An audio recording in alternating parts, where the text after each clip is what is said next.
and it's worth fishing a lifetime, occasionally something will come into the nets that is not so small as to be trivial and not so large as to be incomprehensible, and this thing can be wrestled with for hours and eventually brought home to show the startled folks back on shore. And this showing the startled folks back on shore makes history. All these ideas come out of interaction with these plants. The number of ideas, which when you pick up a straight encyclopedia, should be traced back to herders and people who kept animals. People say, astrology, astronomy, it was invented by people watching their flocks. The calendar, time, was invented by people watching their flocks. All this other, they weren't only watching their flocks, they were also watching the cow pies of their flocks for mushrooms. And, music, all of these Pythagorean insights into order, I think, come out of this herding, domesticated animal husbandry, we call it husbandry, because it's a model of caring for nature. And these ideas are the inspiration and the purpose, to my mind. I mean, the social purpose, because I can, get rid of my stuff and feel better about how I was abused in childhood and this and that and the other thing with psychedelics. But that's all personal growth stuff. But an idea, can be shared. You can take it and you can lay it at somebody's feet. And where do they come from?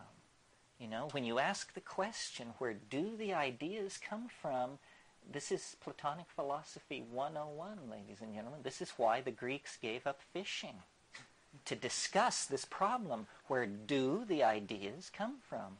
And we are no closer to understanding that. And yet the ideas are the signposts of our destiny. They guide us forward, and yet we know not from whence nor whither. Well, I think now, so Plato's take on that was, he said, well, there must be a perfect world somewhere where all these things exist and the numbers and everything, there's a perfect form for everything in a higher dimensional world called the archetypes. Well, 2,000 years of philosophical sophistication have shown certain problems with that point of view, but fewer than you might think. I mean, the mystery of form, the problem of form, what is it? Where does it come from? What sustains it? We are nothing more than form. If it weren't for form, we would be no different than the dirt under our feet. And form intrudes into matter, and then it withdraws. And when it withdraws, they put you in a hole and put dirt on top of you. So it's very important to understand, what is this coming and going of form? If we take this pillow and saw it in two, it's a pretty undramatic event. If we take one of us and saw us in two, it's an extremely dramatic event. And what is the difference there? It's that this object is three-dimensional, and this object is four-dimensional. This object has a quality about it called being alive. Being alive, also technically known as metabolism, means that material is moving along temporal gradients within the confines of this organism. Material is not moving along any gradients within this thing. It's just where it is. There it sits. But in here, a form is being maintained from within. And if I were to die, the form would collapse. Here, no form is being maintained except the form imposed. This is an imposed form. It has no sense of itself, and it doesn't sustain itself from any kind of internal integrity. But higher dimensional objects, like animals and plants and human beings, have this quality. Well, so then what we've been talking about here, albeit sloppily, is the fact that we seem to occupy a higher dimension in the natural order than other things. And this higher dimension has to do with the fact that we have a little piece of mind, a little chunk of this higher order organization. Well then, going toward that, as visionaries, as users of psychedelics, society keeps adjusting its trim tabs, as it were, to mirror this transcendental goal. And this is what we want to become. We want to become like the sensed object in our imagination. And shamanism is a pipeline about this. It's almost as though the end state, well, here's a model for it. It's almost as though the ordinary causal flow of information from the past to the future must make a place for like a 3 to 5% backward flow. And this is what we call intuition. It's that vague, unformed knowing that comes without any baggage of causal mechanism, but it's true knowledge. You know how it's going to be. Well, it may be that that time is somehow information permeable, that future potential states of existence are actually somehow in resonance with states of existence in the present and in the past. Our models of how the world works are very, very simple. I mean, basically we operate with mechanical push-pull models that are appropriate to very simple mechanical systems, and yet we know that we are far more complex even than the most complex physical systems. This last 15,000 years has been something, and the last 500 years has really been something. It's so close now, the transcendental object, that it informs everything. The metaphor, the model to hold on in your mind as you gaze at the earth in its travail is the metaphor of birth, not death. That a gestation process of 20,000 years is coming to an end. Culture using, language using, minded creatures are coming to some kind of fermentative climax. And we cannot extrapolate the human career on this planet centuries into the future. It ain't going to be like that. It's an absurd question to ask the question, what will the world be like in 500 years? What the world will be like in 500 years is unimaginable, because in the next 40 years, we are going to pass through this quantized transition where we actually become insiders and players in the game. History is a state of becoming. It's a state of moving from the inarticulate, unreflecting, animal style of organization to the self-reflecting, minded, conscious, energy-controlling style. But to get from one to the other takes about 20,000 years, and it's a bitch. You don't know where you are. You don't know up from down. You cannot tell what is happening. There's just migrations and warfare and pogroms and gene mixing and hysteria of every sort and Messiah this and religion that, and they're slaughtering these people and these people are doing that. And it's like a bad dream. It's like a psychedelic trip is what it's like. It's a 15 to 25,000 year dash to authentic being from the animal body. And it would have been a lot easier to understand if 10,000 years ago we hadn't cut the telephone wire to nature. Because from then on we haven't been able to figure out what's going on. And it's been left to men with large egos to figure out what was going on. And what they figured out was going on was that there was a lot of free women, land, animals, and money that needed to be organized for their pleasure, because they lost the connection to this planetary birth process.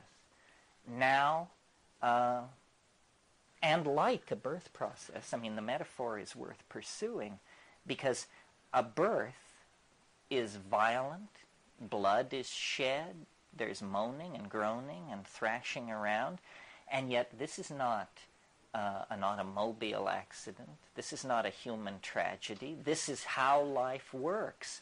This is centrally scripted in to how human beings operate. If this didn't happen, we wouldn't be here.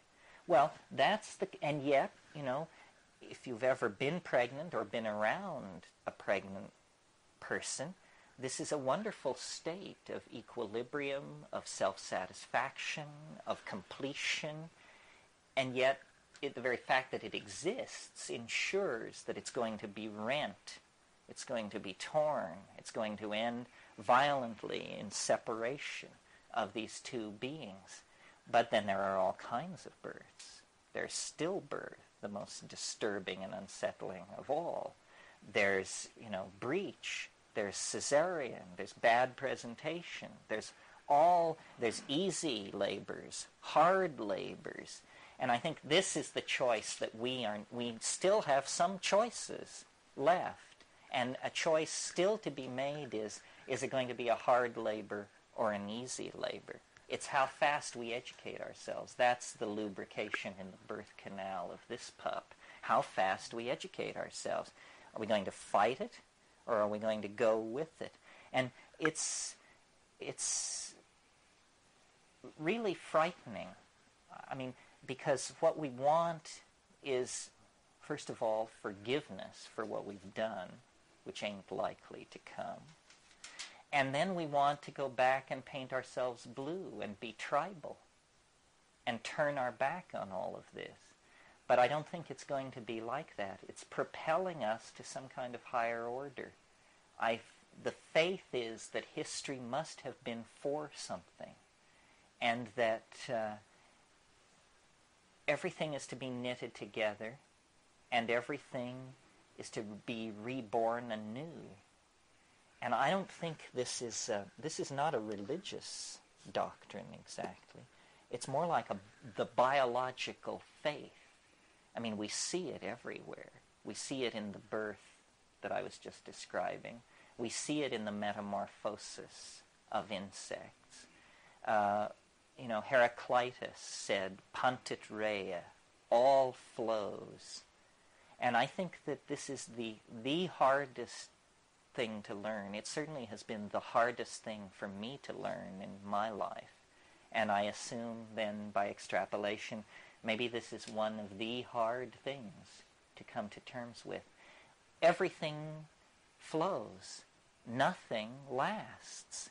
I mean, not the travail, not the horror, not the women you love, not the women who drive you crazy, not the children you love, not the children that drive you crazy. Everything is in the process of changing into something else, even at the very moment that you recognize its coherence as an entity. And this is the bad news that the ego doesn't want to hear.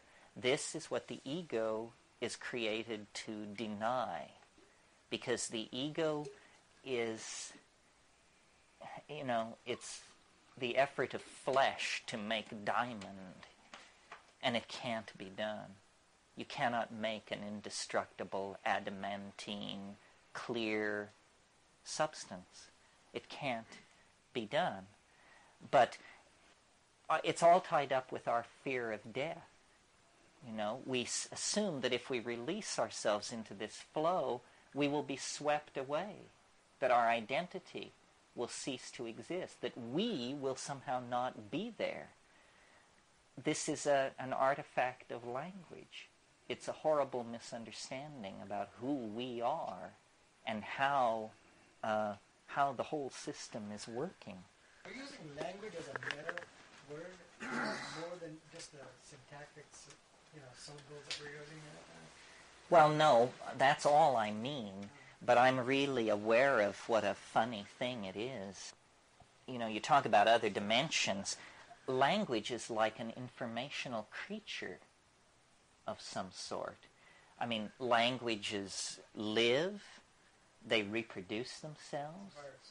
Yes, it's a kind of virus. William Burroughs said this. Yeah. He said English is a virus from outer space. I have no quarrel with this. This seems entirely reasonable. It's a very strange thing. Reality is made out of language. And for most of the people in this room, it's made out of English. And yet we spend a great deal of time worrying about quarks and mu mesons and electromagnetic radiation. And all this is entirely a fiction. None of this stuff exists. All that exists are words. And we play a game, a really fairly insidious game with ourselves. We all, I suppose, here give great credence to what is called quantum physics. Is there anyone here who would care to explain to the group several of the core doctrines of quantum physics? Or any core doctrine? And by explain, I don't mean a verbal gloss. I mean give us the hardcore equations. Well, no one seems to be coming forth. And yet, this is our truth. How crazy are you if your truth is something you can't even understand? And that's the situation that we're in. We believe that somewhere among us, somebody understands these tensor equations of the third degree, and that if it got real tight, we could go to them and they would then explain what reality is. Well, this is a head full of shit, this kind of thinking. What you are actually dealing with is what Wittgenstein called the present at hand. The present at hand. Good phrase, because it implies that only that which can be grasped matters. And the quark cannot be grasped, the mu meson, the electromagnetic field, none of this. These things need to be understood for what they are, which is little shingles which we epoxy onto the face of the universal mystery. And once you have a bunch of these little shingles epoxied onto the face of the mystery, then you can't see the mystery at all anymore, and you call that an explanation. Say, well, that's taken care of. We've explained it. By the time a child is 8 or 9 or 5 or 6, they have covered the entirety of reality with these interlocking little linguistic tiles. And nowhere now is reality to be found. Between ourselves and reality, as quickly as we possibly can, we erect a lie. We erect a false set of assumptions that are culture-bound. And this has always impressed me, the culture-bound nature of language, that in a way you can never leave the place you're raised in because you acquire a local language. And the local language is all you ever really have. I had an experience of this that brought it home to me very strongly, because when I first went to the tropics, I was there as a professional butterfly collector, and it was pretty important to make a living. And my impression of the jungle was that it was green. That was my impression. Well, then 3 years later, I went back with botanists. Well, if you know anything about botany and taxonomy, what it is it's an orgy of language. I mean, leaves are lanceolate, crenellate. They have bracts which are sessile, umbellate, and indentified, and so forth. And so these are specialized words to describe structure. You go with a botanist into the jungle, and the jungle becomes unbelievably rich. Here are melanostomes, malfigs, varrolas, all kinds of things. And as soon as you put words to it, reality emerges. So you see, here is language as a double-edged sword. Out of the undifferentiated, it creates miraculous new realities to which we immediately habituate, undervalue, and profane. In other words, familiarity breeds contempt. But somewhere between silence And the familiarity that breeds contempt is the living essence of the word and its meaning. This problem of language is central, I think, to understanding the psychedelic experience. What I see happening on these tryptamines is the project of language goes from being something which you hear to something which you see without ever crossing over a quantized moment of transition. Well, this is, to my mind, absolutely astonishing, and I think I'm a pretty tough nut to crack. When you see language, it's amazing, because it's a paranormal thing, or it's like it cheats. It achieves paranormal intensity without violating any of the laws of physics that I'm familiar with. What I'm talking about is that in these shamanic performances in the Amazon and on psilocybin, language goes from something beheld to something seen. There's precedent for this. In the Hellenistic world of Greco-Romanism, the be-all and the end-all of spiritual accomplishment was what's called the logos. And the logos was an informing voice, a voice in the head that told you the right way to live. And Plato and all of these heavies cultivated and achieved connection with the logos. Well, there was a Alexandrine Jew named Philo Judaeus, who was a great commentator on the religions of his period. And he wrote about what he called the more perfect logos. The more perfect logos. And he said, what is the more perfect logos? And then he answered his own question. The more perfect logos goes from being heard to being seen without ever crossing over a quantized moment of transition. Language is something unfinished in us. It's something that was catalyzed out of animal organization by hallucinogenic activation of brain states, and it is something that is in the act of perfecting itself.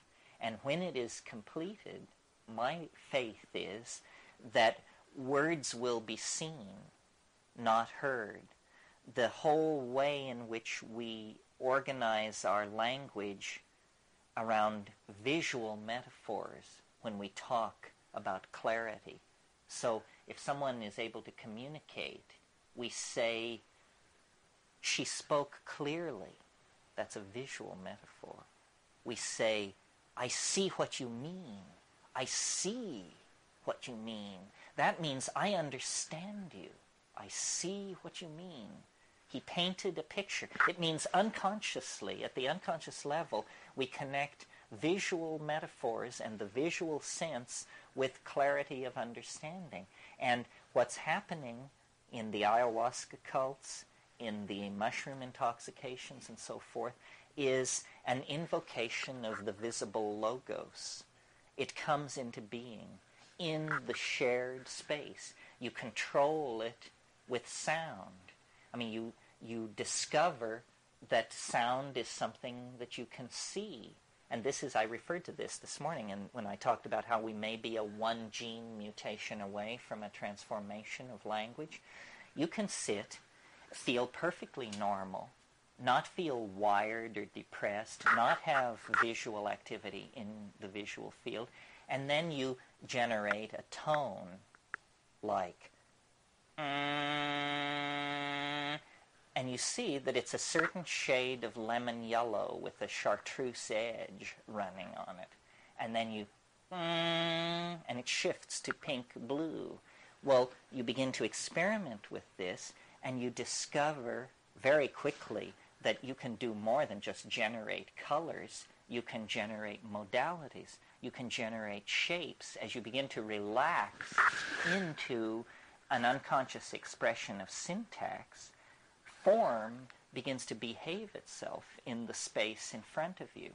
and that language may have existed a very long time before anybody got the idea that you could use a certain sound, like glass, to mean a certain complex object. Because on psilocybin, glossolalia is frequently triggered. Glossolalia is normally presented as speaking in tongues, a religious phenomenon of fundamentalism, and the fundamentalist spin on it is that these are ancient biblical languages and that you're being possessed by an angel or something. But in fact, at the primitive level of religion worldwide, glossolalia is frequently met with. And all of us have an ability to relax away from meaning and still retain syntax. It's just something you would never do because we're programmed to always mean something when we speak. But in fact, babies don't do this at all. They love to babble, and they only late in the process learn to attach meaning. Well, so then under language in the humble service of meaning, there is language for itself, sort of the ding en siche of language. And, well, I'll give an example of it and then discuss what's going on. Nide gewond wai haxikivichni molgom voapaketen didikin hipikektet dejigeve wai ham bikikitit efmon olktive indidikt quahabagenket kifidut ulmikin dital. Okay, now what's happening here? First of all, ordinarily we associate this speed of vocal noise with words. Words are small mouth noises. That's all they are. You see, if you're going to have a creature which communicates among members of its species, you have to have a low energy form of communication. Otherwise, you'd be exhausted from the effort to communicate. Well, small mouth noises are great. A person can talk for about 12 hours without stopping fairly effortlessly. I mean, if you've got water and a little dope rolled, and it's not a problem. Well, do you know how much information a person could convey in 12 hours if they were, say, reading the telephone book aloud? It's pretty amazing. So this thing I just did, it had syntax, but it had no meaning. In other words, if you listen to it, you hear that sounds repeat, rhythms repeat, there appear to be prefixes, suffixes, certain kinds of declensions. It's all there, folks. It just doesn't mean anything. But it turns out that the activity of language feels like language, whether it means anything or not. Well, in the psychedelic state, you discover this same set of tinker toys that was used to create the little speech I just did can be used to create sculptures that are free form, that this hi huai waxi q vini mau hakti kipipit, it looks a certain way. What's important is not how it sounds. What's important is how it looks. In the Amazon, in these ayahuasca cults, they have what they call icaros, magical songs. Icaros are visual art. They are intended that way, and they're criticized that way, and their success or failure is judged entirely in the visual domain, and yet they are made out of sound. And what they convey are very complex feelings. You could almost say three-dimensional feelings. Feelings so complex that they won't lay down and be a sound like hate, fear, revulsion. They won't do that. They can only be laid out as grammatical objects of a higher order. And I think that this process is happening in human beings, the push toward visible language. But it's being accelerated by the psychedelics, and that we are trying to become for each other visual objects, and we are trying to become capable of generating these things. Now, why I hold these conclusions is because in the DMT flash, which is the most intense quintessence, most quintessential distillation of this kind of stuff, you encounter the shamanic entities, the spirits, the ancestors. And this is really confounding. I mean, we can put up with shifting cobwebs of color and weird insights about our nostrils and our little fingers, but not entities. And yet, in that space, these things exist. And they're preaching this ontological transformation of language. This is how entities in hyperspace communicate. It's as though everything has had one dimension added onto it. It's as though we are existing in some kind of squashed version of a larger superspace that can simply be mentally unfolded through the act of encountering a psychedelic substance. I think it's big news that these entities exist. Now, if you were to go to a shaman in a classical culture and say, what's it about? What's going on here? They would unhesitatingly tell you that these are the ancestors. Say, oh yes, these are the ancestors. We cure using the ancestors. And this is, I think, very unsettling for us as Westerners. We'd much rather accept the notion of friendly extraterrestrials communicating through the mushroom than that this is the dearly departed. I mean, that really, you can feel your boundaries beginning to quake against that possibility. It was very interesting. Recently, there was a new edition of Evans Vence's The Fairy Faith in Celtic Countries, which if you've never read it, it's quite an interesting book. Y.E. Evans Vance was an American who became a great scholar of Mahayana Buddhism and wrote the Tibetan Book of the Dead, the Tibetan Book of the Great Liberation, Tibetan Yoga and Secret Doctrines, and so forth. But his doctoral thesis when he was a young folklore student at Cambridge in 1911 was he wanted to study the fairy faith. And he went to Brittany and Wales and Ireland and interviewed the oldest people in the districts, the crones and the old people.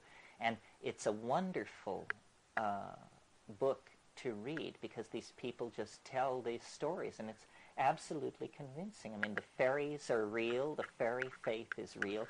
And when you asked, when Evans Vance asked these people, what's going on, they said, well, these are the dead. When you die, you stay around, but you're in an invisible realm, and it's an ecology of souls. My phrase, not his, an ecology of souls. But this is what is revealed on DMT, is entities that are so strange that they could easily pass for extraterrestrials. What's puzzling about them is their tremendous humor and affection and intense involvement in us as human beings. Why are they there? What do they want? And they're not, if they are ancestors, they're not my ancestors. In other words, when I broke in there, I didn't find my mother and my grandparents. It wasn't like that. There was no personal...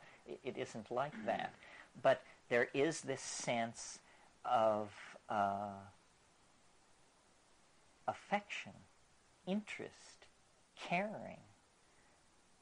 Well, we have the doctrine of purgatory in Western theology in the Catholic Church. I had always assumed, thinking about it, that purgatory must have been a doctrine that the church fathers, Irenaeus and Eusebius and that crowd, had written into the gospel message for their own purposes. I discovered, to my amazement, that isn't what happened at all. That St. Patrick is the person responsible for purgatory, because he wrote purgatory into Christian doctrine in order to convert the Celtic peasantry of Ireland to the idea that fairyland and the Christian afterlife were the same place. And it was thought such a good idea in Rome that the doctrine became canon law generally for the church. So purgatory is a spruced up, cleaned up version of Irish fairyland to make it a little more palatable. Well, you see, this is where our anxieties come in, and where it's hard to push it much further than this. An extraterrestrial contact, I think we could probably ride that through, and it would be amazing, but it would be tolerable. But if what's happening is that at the end of history are waiting the dead, and that our notion of reality is so skewed that we don't even know the most basic facts about the cycles of life and death and rebirth, then it's going to be quite astonishing for us, I think, to come to terms with this. And yet, this is what shamans live with. This is what they tell you. They say, a shaman is a person who can pass daily through the gates of death and return. We see into the other realm. We see into hyperspace. As inheritors of the rational tradition, this is pretty hard for us to swallow, because I think, maybe it's not true anymore, but in my personal process of rejecting Catholicism, I did manage to convince myself that when you're dead, it's over with. And it's been very hard for me to fight my way back to the notion that that might be just 100% malarkey and nothing more than a conservative first try. And now I think much more in terms of dimensionality, and that I don't know what a form is, but the process of the fertilization of an egg, of any organism, it doesn't have to be a human being, the life of that organism, and then its death and dissolution, is the process of a form descending from hyperspace, clothing itself in matter, and then withdrawing from matter, returning to hyperspace. And this concept of hyperspace is very, very necessary to understanding this stuff, because if you look at what shamans do that is so confounding, they find lost objects, they cure disease, they rescue lost souls, they discern secret acts, infidelities, thefts, poisonings, stuff like that. All of these magical things that they do are completely non-mysterious if we grant the idea of a higher spatial dimension. I mean, if there's a higher spatial dimension, then, this section is not zipped. There's a part of it which is completely open to the world. This room is not closed. There's one direction in which it's absolutely open to the air. In other words, in hyperspace, nothing is hidden. Yeah.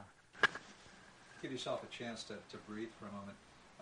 Why do you think it is? I mean, we as human beings have evolved with pretty much all the equipment we need to get along and do things. Why do you think it is that we have evolved with such a poor understanding or no understanding of these matters of which you speak?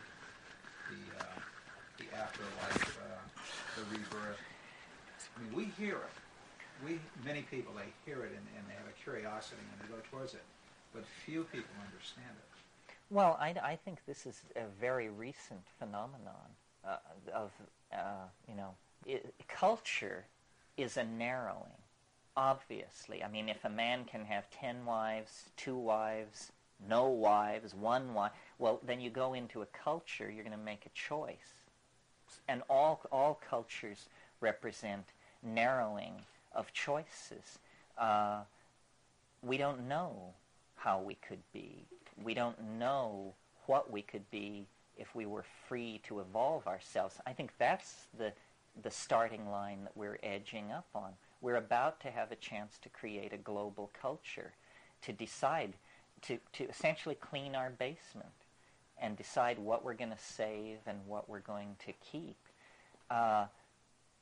This sense of not being connected is, to my mind, entirely rooted to what I've said here several times, the problem of the ego, but then to, get a little more specific and maybe slightly more offensive, it's the monotheistic religions that have to take a real knock for the present situation. Monotheism as a philosophical reflex is understandable but simple-minded. I mean, it's what an 8-year-old would get to, one God. Reasonable, economical, seems to fit the situation pretty well. So what's wrong with that? Well, what's wrong with it is you've got to be a little more sensitive. Philosophy is not practiced in a void. And as Jungians know well, we mirror ourselves in our gods. Our religions are a set of permissions for how we as individuals can be. And monotheism presents us with a notion that God should be omnipresent, omnipotent, omniscient, and unforgiving. And male. Well, this is nobody you would invite to a garden party. This is what we call an asshole, Somebody who corners you, who's never wrong, who's totally full of their opinion, who just wants to tell you how the boar ate the cabbage and never doubts them. A boor. So we have enshrined at the center of our cultural machinery the archetype of the unbearable boor, and then we've gone out to realize it. And we try to fine-tune it. We say, okay, well, this Old Testament religion with all this ritual and dietary, this isn't it. So then along comes Christ and tries to fine-tune it. But, he's working in the most women-repressing, male-dominator, hierarchical structure on the planet, and whatever good he does is quickly wiped out 150 years later by these clowns I mentioned, Eusebius, Irenaeus, and the rest of those guys. And then Islam comes along to twist the screws yet tighter on this monotheistic ideal. And it doesn't serve. And it was put in place because people tried to figure it out on their own. Monotheism is what you come to if, full of sincerity, you try to figure it out on your own. But if you will just forget being full of sincerity and take mushrooms, you will never come to this monotheistic conclusion. It just appears preposterous because the multiplicity, the shifting, unpredictable, boundaryless, maternal nature of things is what forces its presence into your consciousness. We are born in the mystery. It's all around us. Everything is provisional. And this is something worth talking about, I suppose, because it's a psychedelic point of view. Every society has always believed that it possessed 95% of the truth and that the next 5% would fall into place in the next 15 years. And yet these societies have just been all over the map, and we don't understand anything. And in fact, we have taken a more perverse turn than most. We have substituted the incomprehensible. That's why we get these quarks and mu mesons and tensor equations of the third degree. We actually worship incomprehensibility as the highest form of explanation of what's going on. Say, well, I don't know what's going on. Somebody must understand it. Well, I've got news for you. If you don't understand it, what good is it that somebody understands it somewhere? I mean, you're responsible for yourself. And yet, I think that all this technology, $2.5 billion worth of atom smashers, is, at some level, is being inspired by something transcendental, and is, you know, they're trying to achieve love and Godhead and all that stuff. We want to know. We do want to know. And to science's credit, and this is what I love about science, is that it's not kidding itself. I mean, the thing that I go back to over and over again, and that makes psychedelics different, and that makes what I'm doing different, is you're not asked to believe anything. You just have to do something.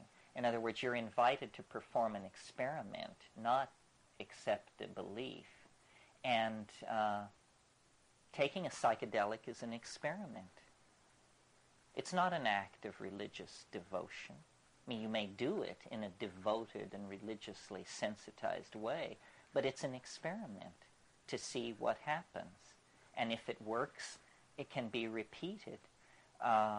Delusion is a terrible thing, and the world, there's a lot of it in the world, and probably psychedelics have to take the blame for some of this. I mean, all these rishis, roshis, geishas, and gurus that are running around with their hands out, this is largely can be put at the feet of psychedelics.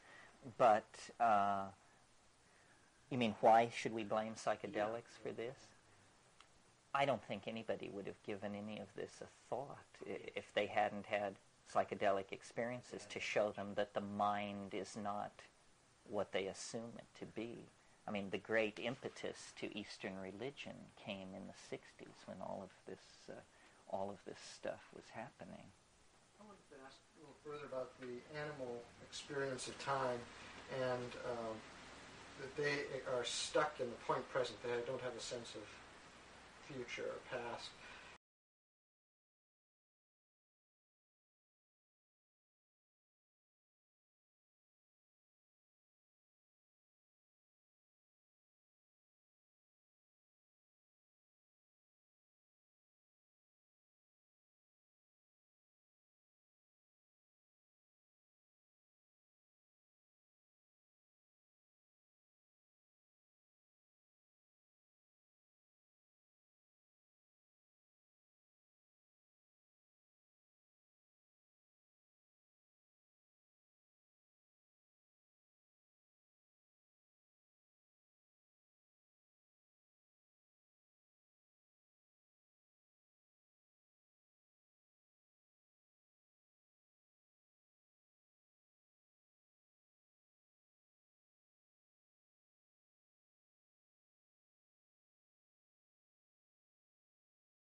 that time of year again. Welcome to the Filth 2013 end of year mix.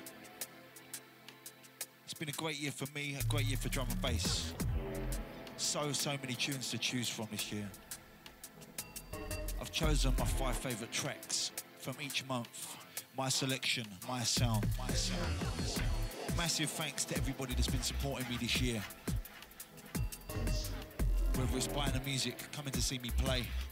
Big up you guys. Thank you very much. There's a lot more to come in 2014. For all the info, go to my website, filthdj.com.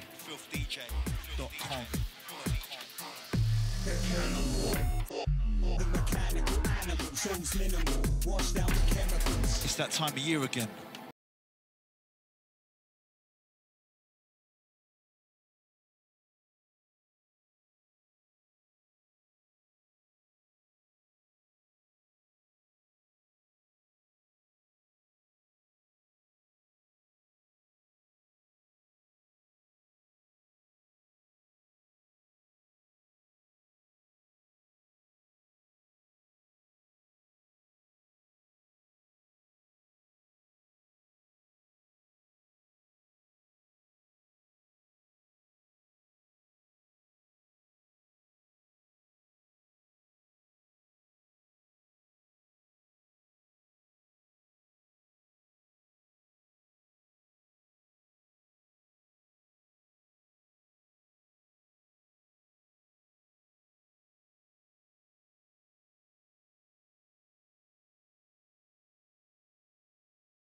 excuse the technicals.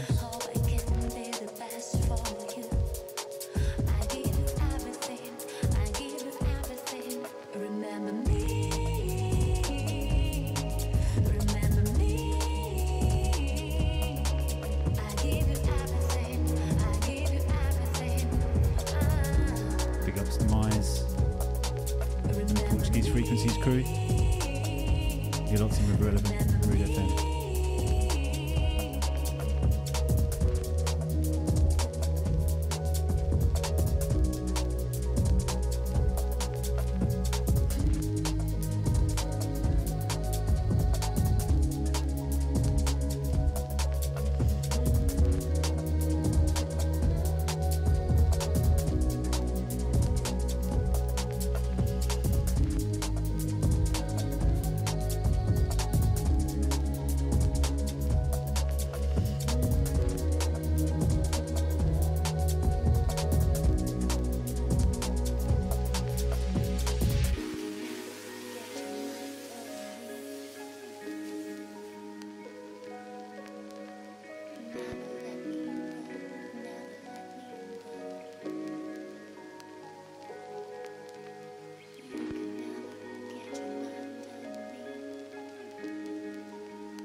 Awesome show lined up tonight. Ghost Tech in the guest mix. Loads of new music. Kicking off with this one from LO Method.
This one, new remix.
This one from Amphior, big ups man.